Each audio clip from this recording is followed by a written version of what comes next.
Hello everyone, I welcome you all to this lecture, and in this lecture we will be discussing a topic that is tautomerism. Okay, so isomerism में हम discuss कर चुके हैं chain isomerism, position isomerism, metamerism and functional isomerism. ये चार kind of isomerism हम discuss कर चुके हैं. And now this is fifth kind of isomerism that is tautomerism. So what is tautomerism? Tautomerism is a phenomenon in which single compound exists in two readily interconvertible structures that differ in relative position of at least one atomic nucleus, generally hydrogen. तो tautomerism में होता क्या है, जो दो different forms हैं एक ही compound की, वो एक दूसरे में इंटरकन्वर्टेबल है. ठीक है, वो एक दूसरे में क्या है, इंटरकन्वर्टेबल है. किसी भी काइंड ऑफ आइसोमेरिज्म में इस तरीके का नहीं. और हम इसको रेजोनेंस भी नहीं कह सकते, सिंस यहाँ पे पोजीशन ऑफ न्यूक्लियस क्या हो रही है, चेंज होती है. रेजोनेंस में जो पोजीशन ऑफ न्यूक्लियस है सभी की क्या रहती है, फिक्स रहती है. तो so it is completely different from resonance and it is completely different from as well as isomers. Okay, so it is a kind of two isomers which are interconvertible into each other, which are interconvertible into each other. So it is a phenomenon in which a single compound exists in two readily interconvertible structures that differ in relative position of at least one nucleus, that is generally hydrogen. For example, जैसे कि आपने यहाँ पे ले लिया acetal डिहाइड. आपने क्या ले लिया, एसिटल डिहाइड ले लिया. ठीक है, CH3CHO. तो कार्बन के ऊपर डबल बॉन्ड O है. ठीक है, ये वाला जो बॉन्ड पेयर है ये ऊपर मूव करेगा ऑक्सीजन पे. ठीक है, और यहां से एक H नेगेटिव निकल के O से जुड़ जाएगा. एंड देन यहाँ पे क्या हो जाएगा, बॉन्ड फॉर्मेशन हो जाएगा. तो this bond pair will get converted into lone pair, and the negative, then carbon will have a positive charge over here. H positive will leave from here, will go there. Okay, and then that we will discuss further. Okay, so this is how tautomerism happens. So basically these two forms are interconvertible into each other. These two forms are interconvertible into each other. तो यहाँ structures के बीच में sign होगा, वो इस तरीके का equilibrium sign बनाया जाएगा. ठीक है, ना कि वो रेजोनेंस वाला साइन. ठीक, तो एसिटल्डिहाइड यहाँ पे किस में कन्वर्ट हो रहा है, आपका विनाइल अल्कोहल में कन्वर्ट हो रहा है. CH2 double bond COH in the presence of acid और बेस. ठीक है, so ketone form is getting converted into enol form. However, in most of the cases, the keto form is most stable. The keto form is more stable, and the enol form is less stable. And the enol form is less stable. अभी हम देखते हैं प्रोटोमेरिज्म के कई नाम है, जैसे कि 1,3 शिफ्ट भी कहा जाता है, डेस्मोट्रोपिज्म, क्रिप्टोमेरिज्म, एलिनोट्रोपिज्म, मीरोट्रोपी, और keto enol tautomerism, which is the most famous tautomerism. Most important and most famous is the keto enol tautomerism. ठीक है, तो यहाँ पे जैसे एसीटोन की ये क्या है, कीटो फॉर्म है विच इज मोर स्टेबल, और ये एसीटोन की क्या है, इनॉल फॉर्म है which is 2 hydroxy prop 1. Okay, so that is it. Now let us discuss the tautomeric structures of some more. For example, in the case of phenol, in some cases the enol form is more stable. Enol form is more stable. For example, in case of phenol, due to aromaticity of phenol, this enol form is more stable. This enol form is more stable, and this non-aromatic structure, which is the keto form, is less stable. So non-aromatic structure, that is keto form, is less stable, while this enol form is more stable. Methyl 3-oxobutanoate. Okay. Now, if you will draw the tautomeric structure for this compound, okay. So this compound, the keto part will show the ketoenol isomerism, and this hydrogen will get bonded to the lone pair present over the oxygen. ठीक है, तो इस तरीके से होगा. तो methyl 3-oxobutanoate, तो यहाँ पे अपन को क्या देखने को मिल रही है, हाइड्रोजन बॉन्डिंग देखने को मिल रही है. तो हाइड्रोजन बॉन्डिंग जब हमें देखने को मिल रही है, तो यहाँ पे दो चीजें पॉसिबल हैं कि ये जो डबल बॉन्ड है, ठीक है, ये इन दोनों कार्बन के बीच में आ सकता है यहाँ पे, या फिर इन दोनों कार्बन के बीच में आ सकता है. तो जब इधर आता है, तो ये जो है, ये वाली एल्कीन आपकी मोर सेचुरेट, मोर सब्स्टिट्यूटेड है. This is more substituted enol. ठीक है, more substituted alkene, this is more substituted alkene and this is less substituted. तो ये लेस सब्स्टिट्यूटेड होने के कारण यहाँ पे क्या है आपका, ये लेस स्टेबल है और ये क्या आपका मोर स्टेबल। इसके बाद हम आ जाते हैं साइक्लोहेक्स 135 ट्राइओन पे। साइक्लोहेक्स 135 ट्राइओन की बात करें, ठीक है, तो इसके अंदर जो है एक बेंजीन रिंग है, ठीक है, और फिर इसमें इस तरीके से ये जब अपन इसके तीनों बॉन्ड्स को डिलोकलाइज करेंगे इस तरीके से, ठीक है भाई, ये यहाँ डबल बॉन्ड ओ है, यहाँ डबल बॉन्ड ओ है, और यहाँ डबल बॉन्ड ओ है, ठीक है। Bond pair gate converted into lone pair, और यहाँ से एक हाइड्रोजन निकलेगा, यहाँ पे डबल बॉन्ड आएगा, ठीक है। फिर सेम जो है इस तरीके से यहाँ से एक हाइड्रोजन निकलेगा, ठीक है, और हाइड्रोजन माइग्रेट कर जाएगा ऑक्सीजन पे, और यहाँ से जो लॉन पेयर होगा वो बॉन्ड पेयर में कन्वर्ट होगा, ठीक है।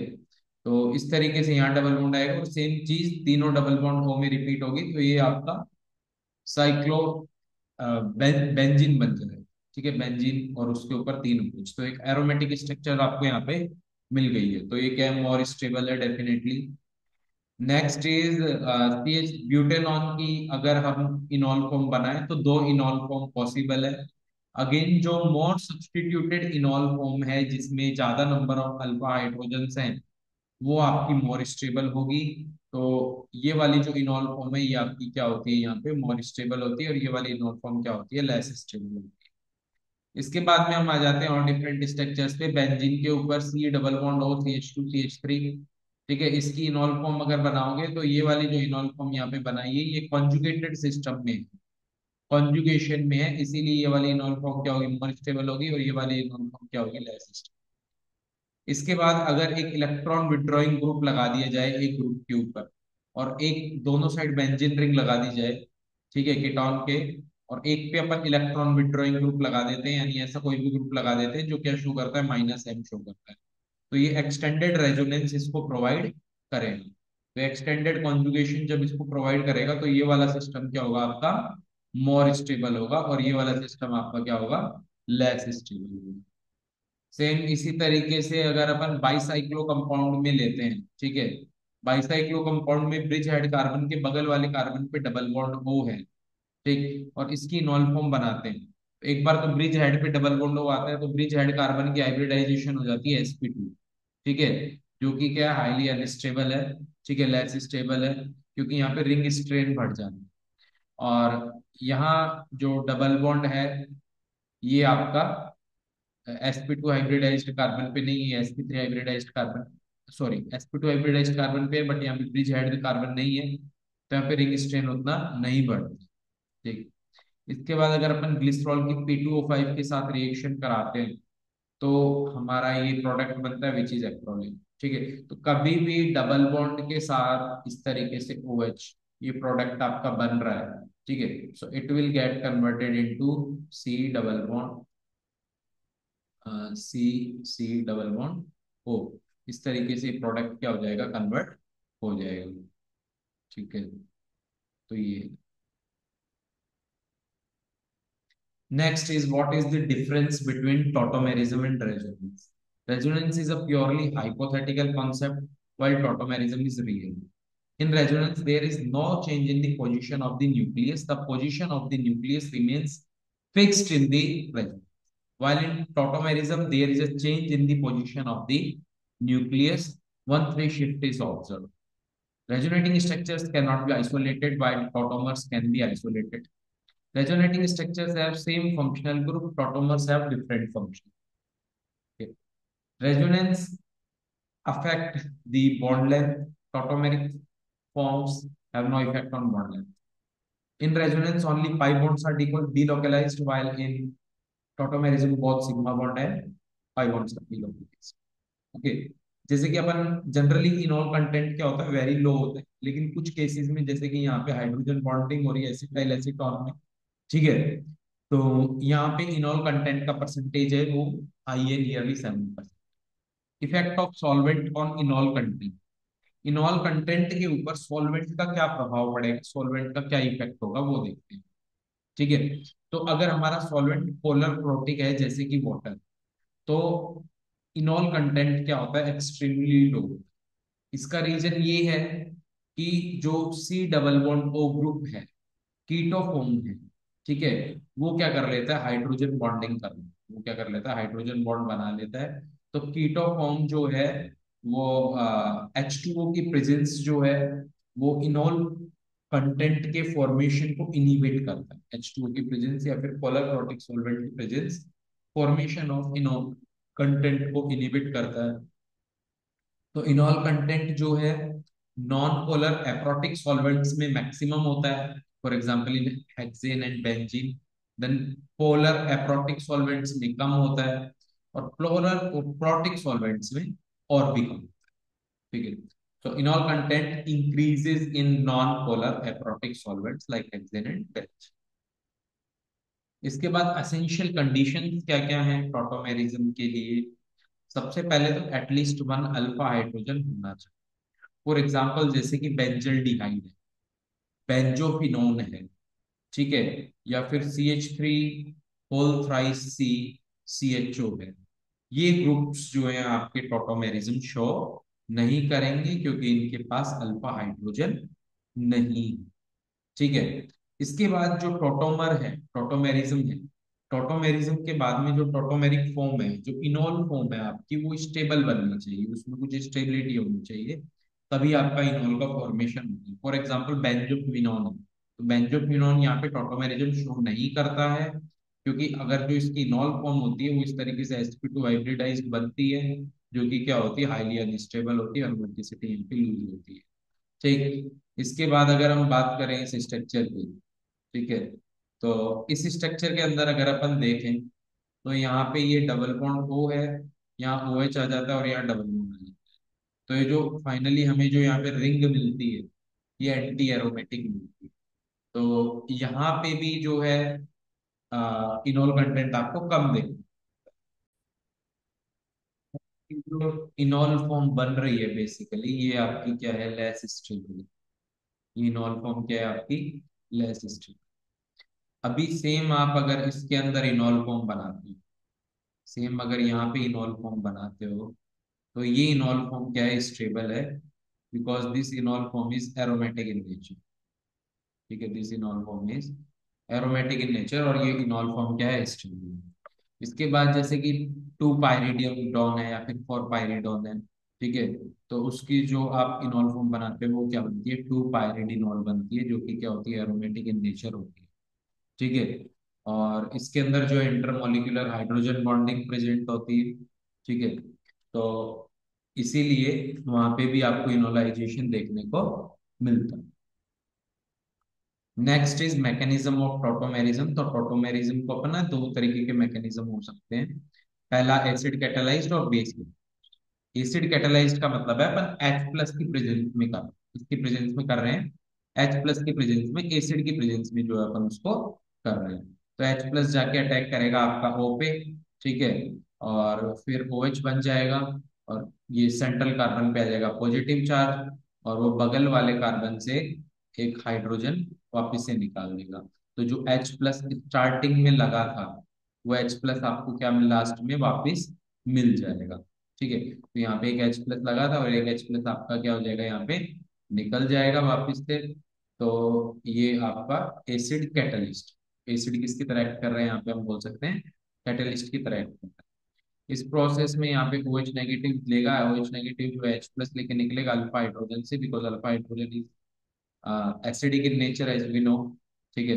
तो alpha hydrogen acidic in nature है, क्योंकि रेजोनेंस स्टेबलाइज्ड होता है उसका जो कॉन्जुगेटेड स्ट्रक्चर होता है। तो यहाँ पे OH नेगेटिव जो है H प्लस लेके निकलेगा, CH3 C डबल बॉन्ड और CH नेगेटिव बनेगा, ठीक है। और फिर यहाँ पे जो है O पे आ गया नेगेटिव, तो ये H प्लस जो है वापिस से O पे अटैक कर जाएगा, H प्लस लेके जो निकला था नेगेटिव, तो इधर ट्रांसफर हो जाएगा, O पे आ जाएगा नेगेटिव, H प्लस वापिस से O पे अटैक कर जाएगा, OH बन जाएगा, ठीक है। So this is mechanism of base catalysed. So ketoforms, oximes, hydrogens give 2,4-DNP test which shows the presence of C double bond O2. Enolic form gives color with neutral epithelial solution, which is a test of enolic compounds. Enolic form decolorizes bromine water, that is Br2, in the presence of CCl4 solution. Enolic form acetyl derivative which shows presence of OH group. Tautomerism occur in both acidic and basic condition. Tautomerism acidic और basic दोनों ही condition. इनॉल content जो होता है वो maximum होता है आपका कब, फॉर एग्जांपल इसके केस में साइक्लोहेक्स 1,2 डाइओन और ब्यूटेन 2,3 डाइओन में कम होगा और ब्यूटेन 2 में जो है मिनिमम होगा because of the hydrogen bonding, because of the hydrogen bonding. जो ये साइक्लोहेक्स 1,2 डाइओन है, इसकी जो इनॉल फॉर्म बनेगी वो कुछ इस तरीके से बनेगी, O H double bond O. इसका रीजन है, देखो यहाँ पे इसके अंदर अगर इस पे ओ नेगेटिव आता है, यहाँ पे एक हाइड्रोजन बॉन्डिंग कर लेता है, अगर दोनों ओ पे ओ नेगेटिव आता है, ठीक है, तो आपको यहाँ पे क्या देखने को मिलता है, रिपल्शन देखने को। ठीक, तो इनॉल कंटेंट में यहाँ पे रिपल्शन देखने को मिलता है, इसीलिए इलेक्ट्रोस्टैटिक रिपल्शन को मिनिमाइज करने के लिए तो साइक्लोहेक्सेन 1,2 डाइओन क्या करता है, खाली अपने एक ही उसको जो ग्रुप को है टॉटोमराइज करे इस तरीके से। इसके बाद है ट्राइड सिस्टम कंटेनिंग नाइट्रोजन। तो डिफरेंट ट्राइड सिस्टम्स है, for example nitro iso nitro तो टॉटोमेरिज्म, तो CH3NO2 है, CH2 double bond NOOH। Lactam lactim tautomerism, CH3NH3 double bond CH3 CH3 N double bond COH CH3। Enamine ketamide tautomerism, CH2 double bond CHNH2, this is enamine and this is ketamide, CH3 CH double bond NH। Tautomerism of nitrous acid, nitrous acid में double bond O OH N के ऊपर इस तरीके से हो सकता है, या फिर डबल बॉन्ड O और एक कोऑर्डिनेट बॉन्ड आपको और एक hydrogen. Nitroso iso nitroso tautomerism RCH2N double bond O या फिर RCH double bond N OH। तो इस तरीके से डिफरेंट टोटोमेरिक स्ट्रक्चर जो है आपके पास में पॉसिबल है नाइट्रोजन के। इसके बाद में increasing order of enol content, फिर डिफरेंट ग्रुप्स का increasing order of enol content है। सबसे ज्यादा होगा MECHO यानी एल्डिहाइड, सबसे कम होगा एल्डिहाइड का। एल्डिहाइड से ज्यादा होता है किसका, कीटोन का। कीटोन से ज्यादा होगा कीटो एस्टर का। कीटो एस्टर से ज्यादा होगा कीटो एस्टर विद फिनाइल ग्रुप का। फिर डाइल का, फिर कीटो एल्डिहाइड का, फिर डाइकीटोन का। फिर अगर प्लस M होता है किसी ग्रुप पे तो उसका। फिर PH group with C double bond O group उसका। फिर -M अगर होता है तो उस ग्रुप का। -M अगर हो और फिर फिनॉल हो, तो क्योंकि वो एक्सटेंडेड कॉन्जुगेशन उस केस में मिल गए, ठीक है। तो ये सब अपन पहले भी डिस्कस कर चुके हैं एग्जांपल्स की हेल्प से। ठीक, तो जहाँ पे इनॉल फॉर्म जो है मोर स्टेबल है, वहां पे इनॉल फॉर्म का कंटेंट क्या होगा, हाई होगा। जैसे डाइकीटोन के अंदर हमें क्या देखने को मिल रही है, हाइड्रोजन बॉन्डिंग। तो इस तरीके से हमें ये देखने को मिलेगी इनॉल, इंक्रीजिंग ऑर्डर ऑफ इनॉल। तो यहाँ हमारे टोटोमेरिज्म जो है वो कंप्लीट होता है, ठीक है। तो हमने यहाँ पे कुछ इंपॉर्टेंट क्वेश्चंस डिस्कस किए, जैसे कि in all form of these certain compounds and all that. Okay, thanks for watching the video, have a great day.